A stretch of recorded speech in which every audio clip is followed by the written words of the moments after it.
Hi అండి. ఈరోజు నేను బెండకాయలు అందరూ కూడా మనం వేపుడు చేసుకుంటారు, లేదా ఫ్రై చేస్తారు, పులుసు పెడతారు, ఇవన్నీ చేస్తారు. కానీ రోటి పచ్చడి కూడా చాలా అద్భుతంగా ఉంటుందండి.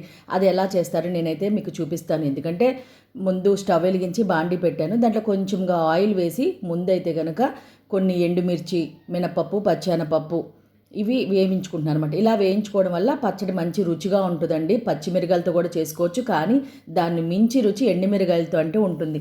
బెండకాయల్లో మనకి ఎన్నో రకమైనటువంటి ఉపయోగాలు ఉంటాయండి.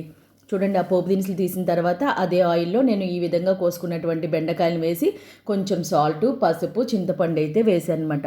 మనకి డయాబెటీస్ ఉన్న వాళ్ళకైతే కనుక ఎక్కువగా మనం బెండకాయ తింటే వాళ్ళకి కంట్రోల్లో వస్తుందంటారు. బెండకాయ నానబెట్టి నీళ్ళు ఉంటాయి కదా నైటు అలాగా. అలాగే పైత్యాన్ని తగ్గిస్తుంది, వాతాన్ని తగ్గిస్తుంది. మన మనకి ఏమన్నా యూరినరీ ట్రాక్ ఇన్ఫెక్షన్స్ ఉంటాయి కండి, అవన్నీ కూడా బెండకాయ ఎక్కువగా తీసుకోవడం వల్ల మనకి తగ్గుతాయి అన్నమాట.